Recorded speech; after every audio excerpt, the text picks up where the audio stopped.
My parents loved only my golden brother, so they took me to court to take some money from me. Hey everyone, before I dive into this, I just want to ask you to take a second to like, subscribe, and turn on notifications. The channel's been struggling with views, and most people don't even watch until the end, so it would really help out. Alright, let's get into it. Hi Reddit, let me tell you what it's like to grow up in the shadow of the golden boy. My name's Alex, and I have an older brother named Jacob. To say my parents favored him would be an understatement. He wasn't just their favorite, he was their entire world. Everything he did was amazing, every accomplishment was celebrated, and every mistake was excused. Meanwhile, I was just the other son, the afterthought, the one who had to figure things out on his own. It started early. When Jacob wanted something, he got it. The newest video games, the best birthday parties, brand new clothes, whatever he asked for, my parents made it happen. I, on the other hand, was constantly reminded that money didn't grow on trees and that I needed to learn responsibility. When I was 7, I asked for a bike for my birthday. My parents told me I should start saving up for one. That same year, Jacob got a brand new mountain bike, just because he had outgrown his old one. The message was clear: Jacob was special. I was not. At school, Jacob was naturally gifted, smart, athletic, and outgoing. My parents pushed him into every opportunity: private tutors, summer enrichment programs, even a personal trainer when he wanted to play football. When I struggled with math and asked for help, I was told to figure it out because I needed to be independent. That became their favorite line. You have to become independent, Alex. It was their way of justifying why they didn't support me the way they supported Jacob. When Jacob turned 16, my dad took him to a dealership and bought him a brand new Honda Civic. When I turned 16, I was told to get a job if I wanted a car. So I did. I worked nights at a local diner, saving every dollar I could. Jacob, of course, never had to work a day in his life. College was the final insult. My parents fully funded Jacob's tuition at a top-tier private university.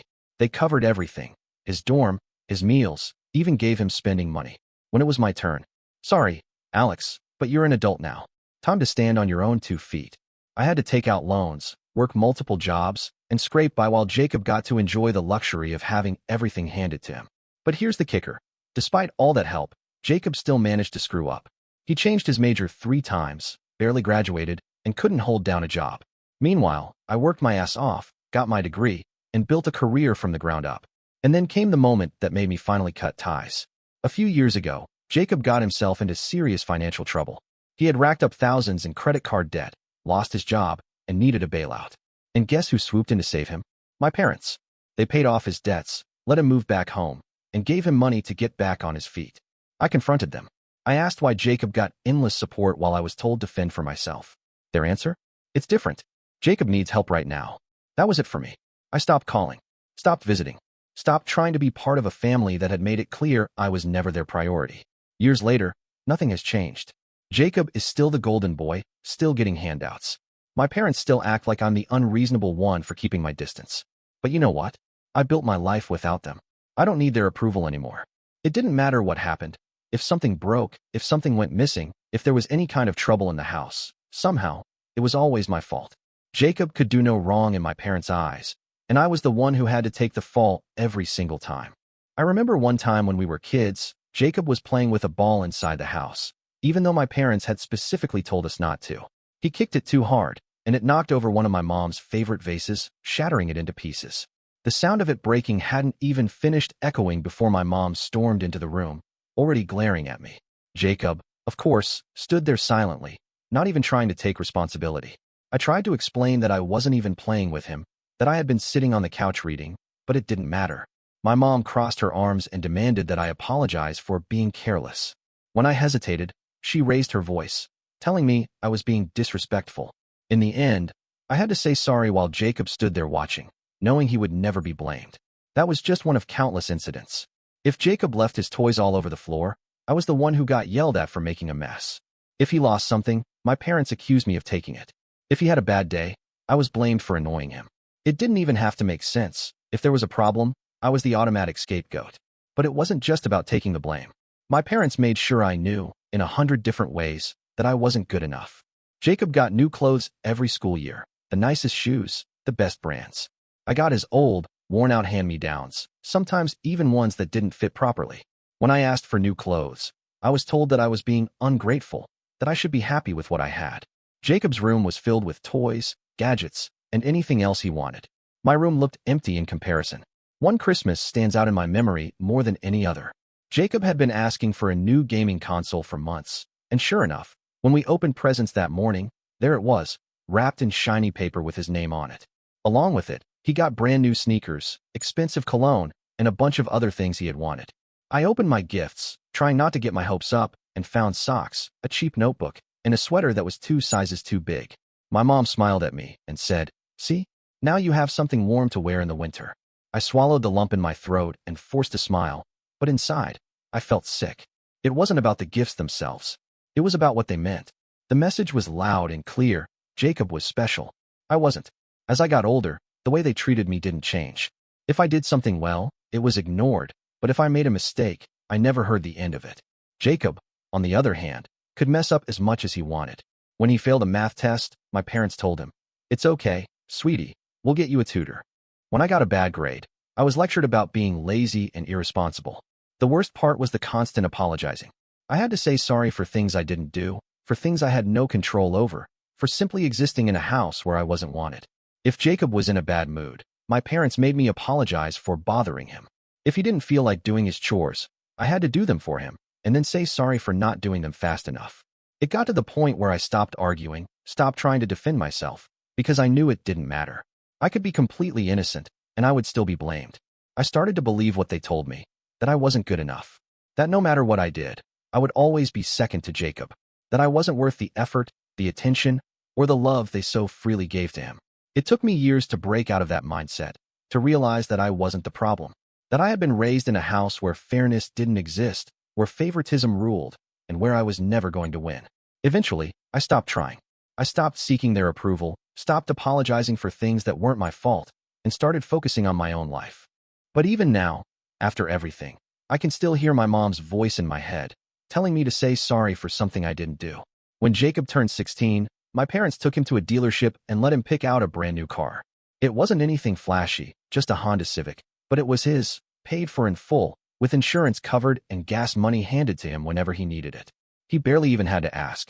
My parents acted like it was just a natural milestone, something he deserved simply because he had turned 16. I, on the other hand, didn't even bother hoping for the same treatment. By then, I already knew how things worked in our family. My parents had spent years drilling into my head that I had to be independent, that I needed to earn my own way, that I shouldn't expect handouts. So when my 16th birthday came around, there was no trip to the dealership, no keys placed in my hands, not even a conversation about how I would get around. What I did get was the usual reminder that I should start saving up if I wanted anything for myself. At that point, I didn't even dream of a car. I just wanted a decent phone. My old one was slow, the battery barely lasted an hour, and the screen had a crack running across it from when I had dropped it on the pavement. Jacob, of course, had the latest model, and anytime a new one came out, my parents upgraded him without hesitation.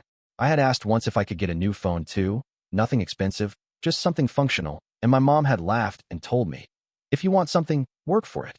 So I did. I got a job working after school at a local diner, bussing tables, and washing dishes for minimum wage. While my classmates went home to relax, while Jacob was out driving around with his friends in his brand new car, I was scrubbing plates and wiping down tables, saving every dollar I could. It took months of working late nights, balancing school and shifts, dealing with rude customers, and counting tips just to afford a secondhand phone. When I finally bought it, I felt a mix of pride and exhaustion, knowing I had earned it myself, but also feeling the weight of the unfairness pressing down on me. Jacob never had to lift a finger for the things he got. If his car needed gas, my dad handed him money. If he wanted new clothes, my mom took him shopping. If he needed anything at all, it was provided for him without question. Meanwhile, I was constantly reminded that I needed to learn responsibility, that I had to work for the things I wanted, as if my needs were somehow less important, as if I didn't deserve the same support. The inequality wasn't just about money. It was about the message behind it. My parents weren't just giving Jacob things. They were telling him that he was worth it, that he was valuable, that he mattered enough for them to invest in him. And they were telling me the opposite. I wasn't bitter about working. In fact, it taught me a lot, and in the long run, it made me more self-sufficient than Jacob ever was. But at 16, it was hard not to look at him coasting through life with everything handed to him while I struggled just to afford the basics. It was hard not to wonder why he deserved comfort while I had to fight for scraps. That was the moment when I truly understood that no matter how hard I worked, no matter what I did, I would never be treated the same way.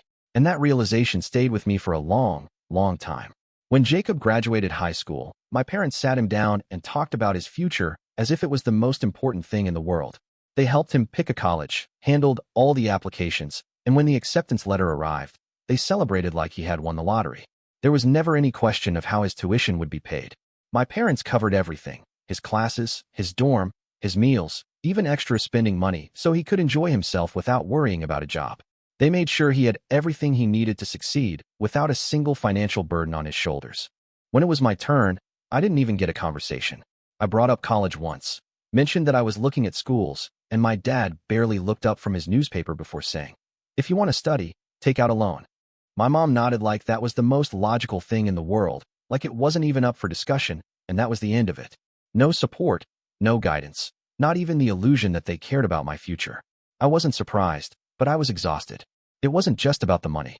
It was about the fact that my parents had made it clear, time and time again, that I didn't matter as much as Jacob did. I had watched them invest in him for years, giving him every opportunity, every advantage, making sure his life was as easy as possible while telling me to figure things out on my own. And I had. I had worked, saved, and pushed myself forward without expecting help. But this was the final gap between us. The undeniable proof that no matter what I did, no matter how hard I worked, I would never be given the same chance. I knew if I stayed, I would just keep sinking under the weight of their favoritism. I could already see the future unfolding. Jacob thriving under their support while I struggled under debt, him calling home and getting money whenever he needed it while I was left to scrape by alone. I wasn't willing to let that happen, so I packed my things and left. I didn't tell them where I was going. I didn't wait for approval or permission. I just took what little I had and moved to another city, determined to start fresh, to build something for myself without their indifference hanging over me. It wasn't easy. I had to work multiple jobs, rent a tiny, rundown apartment, and live paycheck to paycheck for a long time. But for the first time in my life, I was free. There was no more being told I wasn't good enough, no more taking the blame for things I didn't do, no more watching Jacob get everything while I was given nothing. I built my life without them, without their money, without their approval. And despite everything, despite how much they had tried to push me down, I made it. I proved to myself that I was more than the forgotten child, more than the one they refused to invest in. And in the end, that was worth more than anything they could have ever given me. Starting over in a new city wasn't easy, but for the first time in my life, I was making decisions for myself, without my parents' voices in the background telling me I wasn't good enough. I worked whatever jobs I could find, doing late-night shifts at diners, stocking shelves in grocery stores, and picking up side gigs just to keep myself afloat. It wasn't glamorous, but it was mine, and that was all that mattered. Not long after moving, I met Danny. He was the kind of guy who could make friends with anyone, always had some new idea, and carried himself like he had already figured out the game of life. We clicked instantly. He had also grown up knowing what it was like to hustle, to survive without a safety net, and we bonded over that unspoken understanding. One night, we were hanging out, talking about money and how tired we were of just scraping by, when Danny mentioned how people were making insane profits reselling rare sneakers. At first, I thought it was a joke. It seemed ridiculous that people would pay thousands for shoes, but Danny showed me the numbers, the crazy resale prices, the demand that never seemed to die down. The more we looked into it, the more it made sense. We started small, scraping together a few $100s to buy our first pairs, waiting in lines at sneaker drops, entering raffles, flipping whatever we could for a profit. It was slow at first, but we kept reinvesting everything, learning the market, figuring out which brands and models would explode in value. Before long, we were making more from reselling than from our actual jobs. Once we had enough money, we expanded. Sneakers led to exclusive streetwear, limited edition collaborations, and eventually high-end designer clothing. We built connections, found suppliers, and created a brand around what we were doing. What had started as a side hustle became a full-fledged business, and before we even realized it, we weren't just getting by anymore. We were thriving. A few years later, we were making millions. We had our own warehouse, employees handling inventory and logistics, partnerships with major brands, and a reputation in the industry as the go-to guys for exclusive merchandise. What had started with a few pairs of sneakers had turned into something neither of us could have imagined. I had spent my whole life being told to be independent, to figure things out on my own, and while my parents had meant it as a way to push me aside, they had unknowingly given me the greatest gift. I had built something from nothing, without their help, without their support, without them ever believing in me. And the best part was, I no longer cared what they thought. Success crept up on me in a way I never expected. One day, I was barely making ends meet, counting every dollar, and the next, I was standing in a luxury car showroom, signing the papers for a brand new Lamborghini. It wasn't just about the car itself, though I won't lie. It felt incredible to drive. It was about what it represented. I had spent my entire life being told I had to struggle, that I wasn't good enough, that I had to work twice as hard for half as much, and now, I was living proof that they had been wrong. I bought myself a house first, a massive, sleek modern home with floor-to-ceiling windows, overlooking the city that had given me a fresh start. It was everything I had never had growing up: space, comfort, privacy. But even that wasn't enough. The moment our business hit another financial milestone, I went even bigger. I bought a villa by the ocean, a place where I could wake up to the sound of waves instead of my parents' voices telling me I wasn't worth investing in. The house was everything I had ever dreamed of: an infinity pool that seemed to spill into the ocean, a private stretch of beach, and a garage filled with the kind of cars I used to only see in magazines. Danny and I were living the kind of life we had only joked about back when we were working late shifts and flipping sneakers out of my tiny apartment. If we wanted to travel, we did. First-class flights, five-star resorts, private yachts, whatever we felt like doing, we did it. And the best part was that none of it had been handed to us. We had earned every last bit of it through pure grit, through long nights, through believing in ourselves when no one else did. We had just finished planning a week-long trip to an exclusive resort, something absurdly expensive where celebrities and billionaires went to disappear from the world, when my phone rang. I glanced at the screen, expecting it to be a business call, maybe a supplier or one of our managers, but instead, I saw a name I hadn't seen in years. It was my parents. For a long moment, I just stared at the phone, listening to it ring, feeling a wave of emotions I wasn't sure how to process. After everything, after all the years of silence, after making it on my own without them, they were calling me now. I didn't know why, but I knew one thing for sure. It wasn't just to check in. I let the phone ring a few more times before answering. A part of me already knew what was coming, but I wanted to hear them say it. I wanted to hear the exact words they would use to justify reaching out after years of ignoring me, after watching me struggle and offering nothing. The moment I picked up, my mother's voice came through, acting as if no time had passed. She started with small talk, asking how I was, telling me that she and my father had been thinking about me, pretending that we were just a normal family having a casual conversation. I let her go on for a bit, listening to the forced warmth in her voice, waiting for her to get to the real reason she had called. Then she finally said it. "Alex, your brother is in trouble. He's drowning in debt, and we need you to help him." I almost laughed. Of course, that was why they were calling. It was never about me. It was never about reconnecting or making things right. It was about Jacob, as it always had been. I asked her why that was my problem. I reminded her that when I had needed help, they had told me to figure it out on my own. I asked why Jacob couldn't do the same. She didn't like that. Her tone changed instantly, shifting from fake concern to scolding, as if I was still some helpless kid under her roof. "Family is sacred, Alex. We take care of each other." I felt something cold settle in my chest. Family had never been sacred when I was the one struggling. It had never been important when I was working double shifts just to afford a secondhand phone, when I had to take out loans because they refused to help with my education, when I had to build my life alone while Jacob was given everything. Now that their golden boy was failing, suddenly, family mattered. I told her no. I told her that Jacob's problems were his own, that if he had blown through every opportunity they had given him, that was on him. I told her that I owed them nothing. She didn't argue. Instead, she simply said, "You'll regret this." Then she hung up. I thought that was the end of it. I thought they had finally understood that I was done playing the role they had assigned me. But a few weeks later, I found out just how far they were willing to go. I was sitting in my office, going through inventory reports, when Danny walked in and tossed a folder onto my desk. He looked furious. "You're getting sued," he said. I blinked, confused, until I opened the folder and saw the lawsuit. My own parents were suing me, claiming that I was financially obligated to help my brother. They were demanding compensation, enough to clear Jacob's debts and set him up with a fresh start, as if I was some kind of bank account they could withdraw from whenever they wanted. They argued that as part of the family, I had a responsibility to support Jacob in his time of need. I sat there, staring at the papers, feeling something I couldn't quite put into words. It wasn't sadness. It wasn't even anger. It was a strange kind of finality, as if this was the last piece of evidence I needed to know, beyond a doubt, that there was nothing left between us. Danny asked me what I wanted to do. I didn't even hesitate. Fight it. If they thought they could guilt me into submission, they had clearly forgotten who I had become. The case dragged on for months, but I never once wavered. My parents had spent my entire life treating me like I was nothing, and now, They had the audacity to try and take what I had built for myself. I wasn't going to let that happen. I hired the best lawyers I could find, people who had dealt with cases even more absurd than this, and I made it clear from day one that I wasn't going to back down. In court, my parents tried to paint a picture of a selfish, ungrateful son who had abandoned his family in their time of need. They talked about how Jacob had always been a good kid, how unfortunate circumstances had put him in debt, and how, as his brother, it was my duty to help him. They cried. They pleaded. They acted as if I had somehow betrayed them by refusing to give up my money for the same golden child they had favored my entire life. My lawyers tore through their arguments with ease. There was no legal basis for their claim, no obligation for me to pay for Jacob's failures, no reason for the court to force me to hand over anything.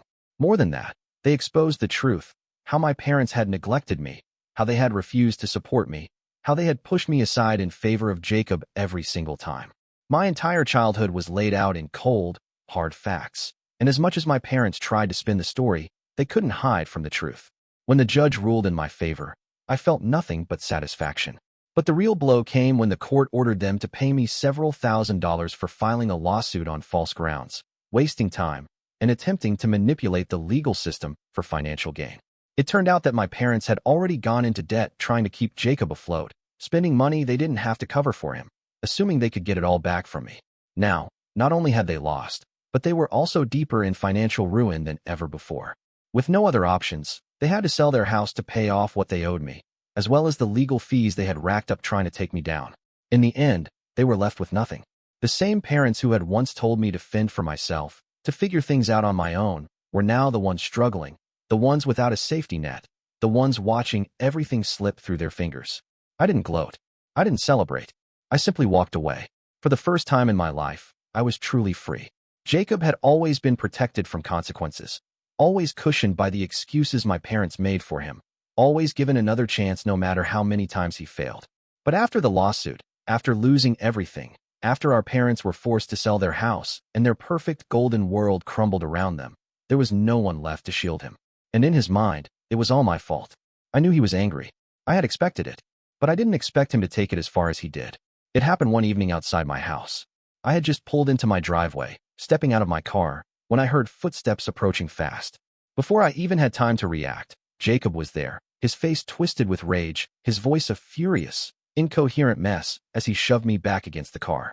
"You ruined my life," he screamed, his breath reeking of alcohol, his fists clenched so tightly his knuckles were white. "This is all because of you." I had faced a lot in my life: neglect, unfairness, being treated like I didn't matter, but this was different. This wasn't just another moment of Jacob getting his way, another situation where I had to take the blame while he got off easy. This was real, physical, violent. He wasn't just angry. He wanted to hurt me. He swung at me, landing a punch across my jaw before I could push him back. My head snapped to the side, pain flaring instantly, but I refused to go down. I shoved him away, stepping back, keeping my stance firm as I stared at him, realizing that this wasn't just about the lawsuit, the money, or our parents losing their home. This was years of resentment, years of him believing he was better than me, years of never having to take responsibility for anything, all exploding in one reckless moment. "You did this to yourself, Jacob," I said, my voice steady despite the pain radiating through my face. "You always thought someone else would clean up your mess. This time, no one's coming to save you." He lunged again, but this time, my neighbors had already heard the shouting and called for help. Within minutes, the police arrived, pulling him off me, restraining him as he kept shouting, kept blaming me, kept insisting that none of this was his fault. As they put him in the back of the squad car, I watched him struggle, watched the realization hit him that he wasn't getting out of this, that there were no more favors, no more handouts, no more easy escapes. I spent the night in the hospital, getting stitches, feeling the dull throb of bruises forming along my ribs and face. But lying there, staring at the ceiling, I felt something I hadn't expected: relief. I had spent so much of my life being tied to Jacob in some way, always being forced into his shadow, always carrying the weight of our parents' favoritism. But now it was over. I wasn't responsible for him. I wasn't responsible for their choices, their failures, or their downfall. I had survived all of it. And for the first time, I felt completely, finally free. Jacob had always been able to escape consequences, always shielded by the belief that no matter what he did, someone would fix it for him. But this time, there was no one left to clean up his mess. The assault charges were serious. And with his history of financial irresponsibility and the lawsuit exposing his dependency on our parents, there was no way to paint him as a misunderstood victim. He was found guilty and sentenced to prison. The same brother who had once stood above me, favored and untouchable, was now behind bars, forced to face the reality of his own actions. As for my parents, their downfall was just as inevitable. After losing the lawsuit, they had already been drowning in debt, struggling to keep up with payments they had once assumed would be covered by me. But they weren't just broke, they had lied, manipulated, and even committed financial fraud in their desperate attempts to hold on to their illusion of control. When their debts caught up with them, the courts did too. They were put on trial for fraudulent financial claims, and in the end, they had nothing left. No house, no savings, no golden boy to prop up. Meanwhile, I was finally free. For the first time in my life, I had no weight dragging me down, no voice in the back of my head telling me I wasn't good enough, no obligation to people who had never once prioritized me. I had my business, my success, my friends, and a life that I had built entirely on my own. I traveled the world, stayed in places I had never imagined visiting as a child, drove cars that once felt like dreams, and surrounded myself with people who actually cared about me. I had everything I had been denied growing up: respect, stability, happiness, and the knowledge that I had made it, not because of my family, but despite them. Justice had finally been served, and I could finally live the life I had always deserved. The end. Justice had finally been served, and I could finally live the life I had always deserved. So what do you think? Have you ever dealt with family favoritism or had to cut off toxic relatives for your own peace? Do you think I was right to refuse to help them, or should I have done something differently? Let me know your thoughts. I'd love to hear other perspectives. Story 2. At my sister's wedding, which was paid for at my expense, she made me the nanny for her children and seated me at the kids' table due to illness. Hi Reddit. I always knew I was the odd one out in my family. My parents always wanted a perfect family, an elegant mother, a successful father, and 2 beautiful, talented children. And for the most part, they got what they wanted. My older sister, Madison, was breathtakingly beautiful from a young age. People always said she was born to be a model or a TV host. Then came my brother, Ryan, who was smart, charming, and had a natural business mind. And then there was me, the one who ruined the perfect picture. My name is Emma. I'm 28 years old, and I have vitiligo. If you don't know what that is, it's a skin condition that causes patches of skin to lose pigment. I've learned to accept it over the years, but my parents never could. Ever since I was a child, my mother forced me to cover it up. She would press foundation into my skin, rubbing so hard that sometimes it felt like she was trying to erase the patches entirely. People don't need to see that, she would say every time I tried to go out without makeup. My father never said much, but the way he looked at me, or rather, didn't, said enough. Madison and Ryan were never outright cruel to me, but they played along with my parents' rules. Whenever we took family pictures, I was positioned so that my vitiligo wouldn't show. If I ever dared to go without covering up, my mother would sigh and purse her lips, and my father would avoid eye contact. The message was clear. I was the family's flaw, something to be hidden. But the worst part wasn't how they treated my skin. It was how they dismissed my accomplishments. I graduated at the top of my class, got a high-paying job in marketing, and bought my own apartment by 26. But no matter what I achieved, it was never enough. If I shared a success, my mother would nod and say, "That's nice, honey," before immediately shifting the conversation to Madison's latest magazine shoot or Ryan's newest investment. But the final breaking point came last year. My parents were throwing a huge anniversary party, an extravagant event with hundreds of guests, professional photographers, and a strict family dress code. I arrived feeling confident, wearing a beautiful dress that I loved, my skin uncovered for the first time at a family gathering. The second my mother saw me, her face fell. She leaned in and whispered, "Couldn't you have covered that up just for tonight?" And that was it. I turned around and walked out of that party without saying another word. For the first time in my life, I didn't care about their approval. That should have been the end of it. But, of course, my family wasn't going to let me go that easily. I had just given her $20,000, and she hadn't even bothered to introduce me to her fiancé. At first, I felt stupid, like I had let myself be played yet again. But then the anger settled in. I wasn't expecting endless gratitude, but to be completely erased from the narrative? That was a new low, even for Madison. I decided to test a theory. I texted her, casually asking when I'd get to meet Ethan. Her reply came hours later. Asterisk. "Oh, we've just been so busy with wedding stuff. I'll introduce you soon, promise." Asterisk. That introduction never came. Instead, I kept seeing more photos of her with his family, her bridesmaids, my parents, and even Ryan, everyone except me. The more I looked, the more I realized something. I wasn't just being left out. I was being erased. I finally confronted her. I asked why I hadn't been invited to a single pre-wedding event, why Ethan had no clue who I was, and why, after all the money I gave her, she was treating me like I didn't exist. She sighed like I was exhausting her. Emma, it's not like that. It's just, you know how our family is. I had to be careful about what I presented to Ethan's family. They're really traditional, and I didn't want any unnecessary drama. Unnecessary drama. That's what she called me. I felt something inside me crack. So let me get this straight, I said, my voice shaking. I was good enough to pay for your wedding, but not good enough to be part of it. She rolled her eyes. Oh my God, you're making this such a big deal. It's not like you were banned or anything. I just didn't think you'd fit in with them. That was it. That was the moment I realized how little I meant to her. Without another word, I turned around and walked away. I didn't even care that we were in a public place, that people were watching. I was done. But apparently, Madison wasn't done with me. Because a few weeks later, she reached out again, this time with a request that made my blood boil.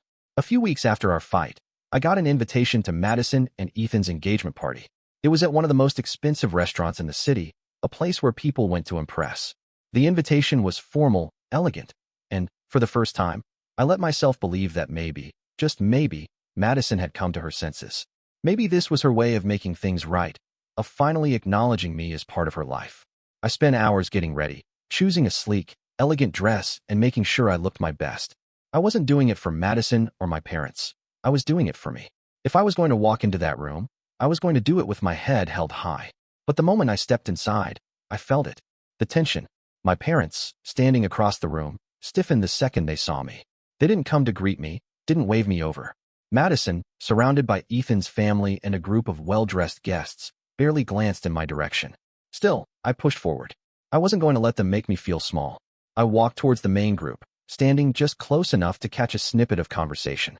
Ethan's mother, a refined-looking woman with an air of quiet authority, was scanning the room when her eyes landed on me.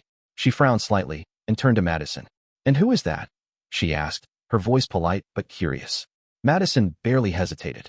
"Oh, her? That's just the nanny for Ryan's kids." For a second, I thought I had misheard. But no, she had said it clearly, her voice light, as if it were the most natural thing in the world. As if I were nothing more than hired help, someone not worth introducing properly. My breath caught in my throat, my entire body freezing in place. I felt my pulse pounding in my ears, but no one reacted. No one corrected her. My parents stood there, silent, complicit. Ryan wasn't even around to hear it. I could have spoken up right then. I could have marched over, laughed in Madison's face, made a scene. But instead, I forced myself to stay calm. I wasn't going to let her win. A waiter approached me just as I was about to move towards a table. He glanced at me hesitantly before asking, "Would the nanny like the children's menu?" I swear, I almost laughed. The absurdity of it, the sheer audacity. But the worst part? No one around me reacted. No one stepped in to correct him. Swallowing the lump in my throat, I shook my head and walked to my assigned seat, only to find out that my parents had placed me at the kids' table. A long, decorated table full of children, crayons, and plates of mac and cheese. I stared at it, my hands curling into fists at my sides. My parents, my own parents, had done this. They had sat me here, not as a joke, not by accident, but because to them, this was where I belonged. The final blow came when Ethan's mother, still smiling, still completely unaware of what was happening, turned to me later in the evening and asked, "So, how long have you been babysitting for the family?" I felt something inside me snap. I looked straight at Madison, waiting to see if she would correct the lie. But she didn't. She just smiled, sipping her champagne like nothing was wrong. And in that moment, I knew. I was done. For good. I stood there, staring at Madison, waiting for her to say something, anything, to fix this. But she just smiled, acting as if nothing was wrong, as if she hadn't just erased me in front of a room full of people. Ethan's mother was still looking at me, expecting an answer. My parents kept their eyes averted, and the rest of the guests carried on, completely unaware of the humiliation that had just unfolded. Something inside me ignited. I took a deep breath, straightened my shoulders, and walked straight up to the head table. My heels clicked against the polished floor, the sound slicing through the soft hum of conversation. By the time I reached Madison and Ethan, a few people had turned to watch. I didn't care. I placed my hands on the table and spoke loud enough for the entire room to hear. "I'm not the nanny. I'm Madison's sister." The chatter around the room died instantly. Heads turned. Madison's expression barely flickered, but I saw it, the slight tightening of her jaw, the warning in her eyes. I ignored it. In fact, I continued, my voice unwavering. Not only am I Madison's sister, but I'm the one who paid $20,000 for this wedding. A gasp rippled through the guests. Ethan, who had been smiling only moments ago, suddenly stiffened. He turned to Madison, confusion written all over his face. "What is she talking about?" he asked, his voice sharp. I let out a short, humorless laugh. "Oh, she didn't tell you?" I turned to the crowd. Of course she didn't. Because in Madison's perfect little world, I don't exist. She's been avoiding introducing me to you, Ethan, because she's ashamed of me. She doesn't want your family to know that her sister has vitiligo, because that might ruin her carefully crafted image. A stunned silence filled the restaurant. Madison's face had gone pale. She opened her mouth, but no words came out. My mother finally spoke, her voice low and panicked. "Emma, that's enough." I shot her a look. "No, it's not. Enough was when I spent my whole life being treated like a stain on this family. Enough was when I gave Madison money, thinking for once she saw me as something more than an inconvenience. Enough was when I walked into this room hoping to finally be treated like I mattered, only to find out that my own sister told everyone I was the nanny." Ethan's eyes darted between me and Madison. "Wait, so you paid for our wedding?" Madison let out a nervous laugh. "It wasn't like that, Ethan. She offered." I turned to him, locking eyes. "Did she tell you she cut me out of all the pre-wedding events? That she took my money and then pretended I didn't exist?" Ethan's face darkened. He looked at Madison, his expression unreadable. "Madison, is that true?" She didn't answer. I could have stayed to watch the fallout. I could have stood there and basked in the fact that, for once, they couldn't silence me. But I was done. So I picked up my purse, turned on my heel, and walked out. By the time I got home, I had already pulled up the emails and phone numbers of every vendor I had booked for Madison's wedding. The venue, the caterers, the florists, every single reservation that had my name on it. And one by one, I canceled them all. Madison tried to salvage the wedding. She scrambled to rebook venues, find new caterers, and pull together whatever resources she had left. But the problem was simple. She had no money. My $20,000 had been the foundation of her dream wedding, and without it, everything collapsed. Vendors refused to reinstate bookings without immediate payment. Deposits were lost, and the extravagant vision she had built for herself started crumbling faster than she could contain it. But the real disaster wasn't just the wedding, it was Ethan. After that night, he started asking questions.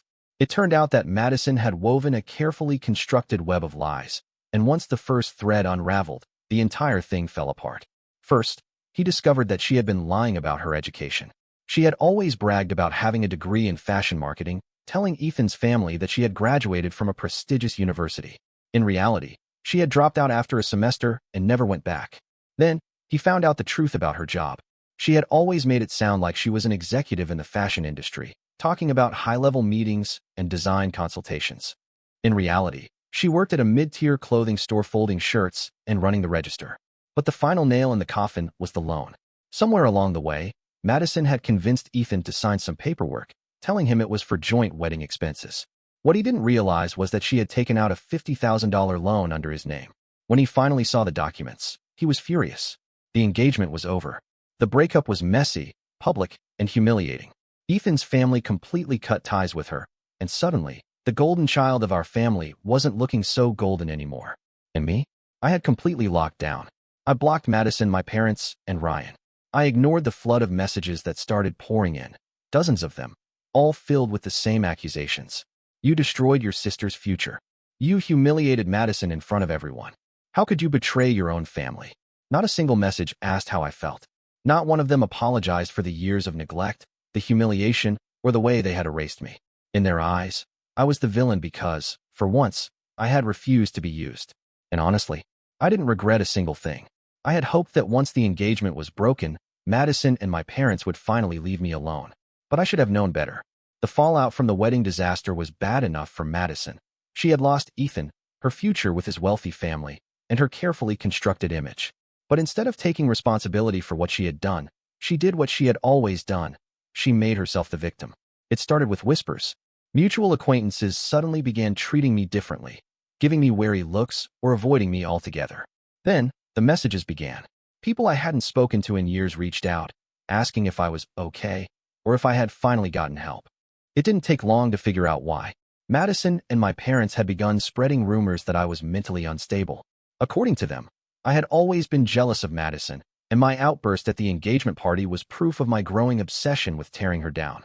They painted me as an angry, Bitter woman who couldn't handle her own insecurities and lashed out when my beautiful, successful sister got everything I never could. It would have been laughable if it weren't so damaging. They didn't stop there. They took it a step further and filed a complaint with my job, alleging that I was erratic, emotionally unstable, and had a history of workplace misconduct. They hoped to get me fired, to strip me of the independence that had allowed me to walk away from them in the first place. Unfortunately for them, my workplace knew me better than that. The complaint was dismissed almost immediately, but the damage was done. My name was being dragged through the mud, and I refused to sit back and let them get away with it. So I fought back. Ethan and I hired a lawyer. First, we filed a defamation lawsuit against Madison and my parents. Every lie they had spread, every rumor they had circulated, every attempt to ruin my career, it was all documented. The lawyer gathered witness statements, texts, and social media posts, and we built an airtight case against them. Then came Ethan's legal action. He pressed fraud charges against Madison for the $50,000 loan she had taken out in his name without his consent.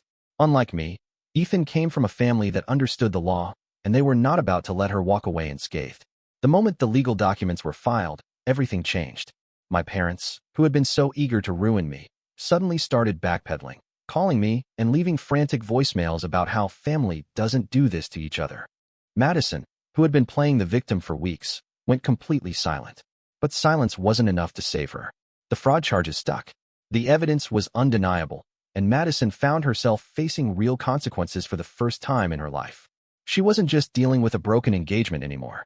She was dealing with a criminal record. The moment the legal consequences became real, my parents finally stopped pretending that everything was under control. They tried to do what they always did, sweep the mess under the rug, rewrite the story to make themselves the victims, and push for everything to be forgiven as a family. They reached out, this time not with accusations, but with desperate pleas. "Emma, we are still your family," my mother said in one voicemail. "We shouldn't be fighting like this. You need to drop all of this before it ruins everything." My father, usually the quieter one, even sent me an email. It was short, stiff, and to the point. Asterisk, this has gone too far. Let's be reasonable. We can fix this as a family. Asterisk. But I had spent my entire life being reasonable. I had spent years bending over backward for people who saw me as nothing more than an inconvenience. This time, if they wanted peace, it would be on my terms. I agreed to meet them one last time. Not at their house, not at some fancy restaurant where they could control the narrative, but in a neutral space, a lawyer's office. If they wanted to negotiate, it was going to be official. When they walked in, I could tell they weren't expecting that. My mother looked uncomfortable, my father was stone-faced, and Madison, sitting between them, had the audacity to look irritated, as if this was all an inconvenience to her. I didn't waste time. "If you want to fix this," I said, my voice steady, "these are my conditions." They listened in silence as I laid them out. First, a public apology. Not just a quiet, whispered sorry behind closed doors, but an acknowledgement of the years of humiliation I had endured. They had treated me like a stain on the family for as long as I could remember, and I wanted them to own it. Second, an official retraction of the lies they had spread to my employer. They had tried to destroy my career, and I wouldn't just let that slide. I wanted a formal, written statement clearing my name and admitting that their claims were false. And lastly, family therapy. Not a single session to tick a box, but actual, committed therapy where they would have to face the truth about how they had treated me for my entire life. When I finished speaking, the silence in the room was deafening. My mother's lips were pressed into a thin line. My father looked down at his hands. Madison scoffed, shaking her head like the idea of being held accountable was absurd. "You're being ridiculous," she said. "This is so unnecessary. We just need to move on." I looked her dead in the eyes. "You mean you need me to pretend none of this happened so you can go back to lying to everyone about your life?" She rolled her eyes and turned to our parents. "See? She's impossible.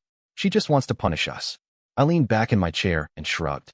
"You don't want to apologize? You don't want to take responsibility? Then we have nothing to talk about." My mother looked at me then, really looked at me, and I could see the realization sink in. The control they had over me was gone. The daughter they had dismissed, ignored, and erased wasn't sitting there begging for their approval anymore. For the first time in my life, I was the one walking away, and they knew it. When they finally left, they didn't look back. Neither did I. Madison didn't go to jail, but she didn't walk away unscathed either. She was sentenced to probation and had to pay a hefty fine for the fraud she committed against Ethan. It wasn't the dramatic downfall she probably deserved, but it was enough to shatter the illusion she had carefully built around herself. Her reputation was ruined, and for someone like Madison, that was a punishment in itself. My parents, despite everything, still tried to reconnect with me in the months that followed. They sent messages, called a few times, and even had Ryan reach out on their behalf. But I had already made my decision. I kept my distance. They weren't reaching out because they had changed. They were reaching out because, for the first time, they were facing the consequences of their actions. I wasn't interested in playing their game anymore. Instead, I focused on something far more important, building a life that was mine. Somewhere in the chaos of everything, Ethan and I had become closer. What started as occasional conversations about Madison turned into genuine friendship, and that friendship slowly became something more. He wasn't the man I thought my sister deserved. He was far better than that. He saw through the lies, through the perfect image Madison had crafted, and he had walked away without hesitation. For the first time in my life, I was with someone who didn't see me as a flaw to be fixed or an embarrassment to be hidden. Ethan saw me, really saw me, and that was something I had never experienced before. But it wasn't just him. I found myself surrounded by people who valued me for who I was, not for what my parents had wanted me to be. Friends who supported me, colleagues who respected me, and a life that, for the first time, felt entirely my own. I wasn't the girl hiding in the background of family photos anymore. I wasn't the afterthought, the shameful secret, or the unwanted sibling. I was just Emma, and that was more than enough. And that's where my story ends. Looking back, I can't believe I spent so many years trying to earn the love and approval of people who were never going to give it to me. Walking away from my family wasn't easy, but it was necessary. For the first time, I'm surrounded by people who genuinely care about me, not the image of me they want to create. So what do you all think? Would you have done the same in my position? Do you think my family ever really cared, or was I just a convenient scapegoat for them all along? Let me know your thoughts. I'd love to hear different perspectives on this.